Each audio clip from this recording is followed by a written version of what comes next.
मैं बजरंगबली भक्तों, आज मैं आ गई हूँ फिर से एक नई कथा लेकर। तो जानते हैं शनिदेव और हनुमान जी के बारे में, उन दोनों की एक दूसरे के लिए क्या विचार थे, क्या था। तो आइए, कहते हैं शनिदेव के बारे में कहा जाता है कि वे हनुमान भक्तों को परेशान नहीं करते हैं।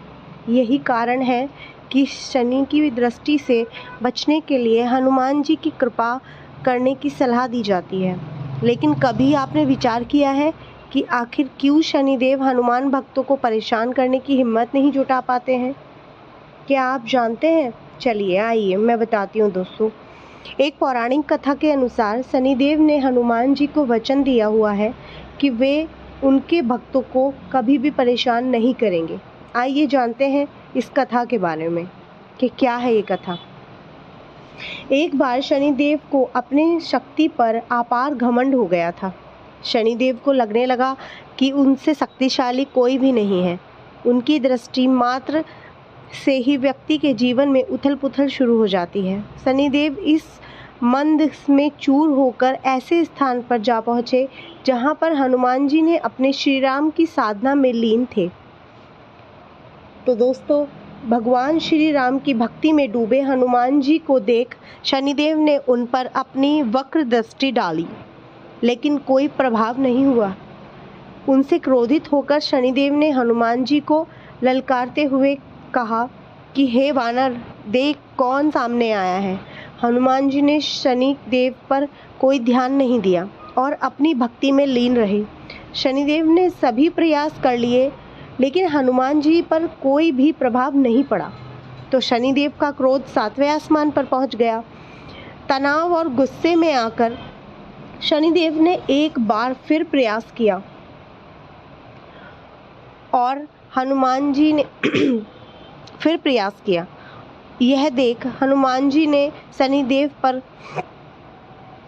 एक वाक्य रखा कि शनिदेव, आप यह क्या कर रहे हो?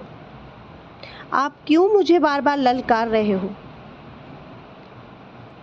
तभी इस शनिदेव ने कहा, आंखें खोल, मैं शनिदेव तुम्हारी शांति सुख सबको नष्ट करने आया हूँ।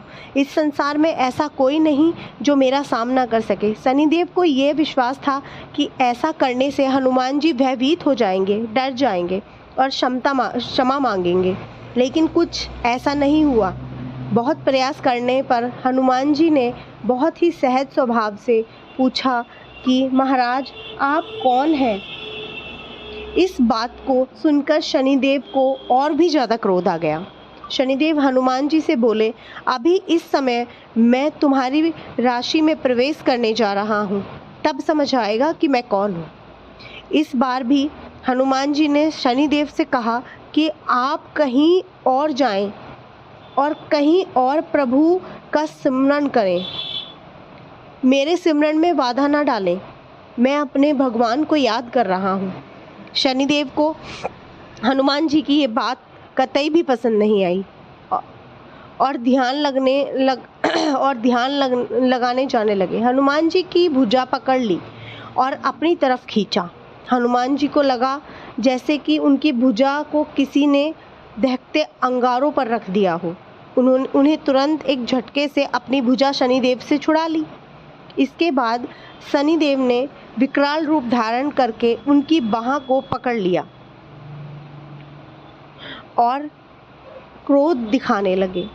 इसके बाद शनिदेव ने अपना विकराल रूप लिया। हनुमान जी ने अपनी बाह छुड़ाने की कोशिश की। हल्का सा क्रोध आ गया और उन्हें अपनी मूंछ से शनिदेव को लपेट लिया। शनिदेव का अहंकार और क्रोध तब भी कम नहीं हुआ। दोस्तों, शनिदेव ने हनुमान जी से बोले, तुम तो क्या तुम्हारे प्रिय श्री राम भी मेरा कुछ नहीं बिगाड़ सकते? इस पर हनुमान जी को अत्यंत क्रोध आ गया, क्योंकि श्री राम का नाम ले लिया उन्होंने। पूंछ में लपेटकर शनिदेव को पहाड़ों और वृक्षों पर खूब उठा कर पटका। इससे शनिदेव का हालत खराब हो गई। शनिदेव ने मदद मांगी और रक्षा करने के लिए कहा, लेकिन कोई भी देवता मदद करने के लिए नहीं आया। दोस्तों, अंत में शनिदेव को अपनी गलती का एहसास हुआ और बोले, दया करें वानर राज, मुझे अपनी उद्दंडता का फल मिल गया, मुझे क्षमा करें, भविष्य में मैं आपकी छाया से दूर रहूँगा। तब हनुमान जी बोले, मेरी छाया ही नहीं, मेरे भक्तों की छाया से भी दूर रहना, यह वचन दो। शनिदेव ने हनुमान जी को ऐसा वचन दिया। इसलिए ही दोस्तों, शनिदेव कभी भी हनुमान भक्तों के परेशान करने और उनके ऊपर अपनी कुदृष्टि डालने से बचते हैं। तो दोस्तों, हमेशा ध्यान रखें कि शनिवार के दिन हनुमान चालीसा का पाठ करें, मंदिर में जाकर या अपने घर पर, वो आपकी क्षमता के अनुसार है, लेकिन हनुमान जी को याद करें, चालीसा का पाठ करें और अपने आप को शनि दृष्टि से दूर रखें। इसी के साथ दोस्तों, यह कथा यहीं पे मैं समाप्त करती हूँ। अगर आपको अच्छी लगी हो मेरी कथा तो कृपा करके मेरे चैनल को लाइक और सब्सक्राइब कीजिएगा। धन्यवाद। जय हनुमान।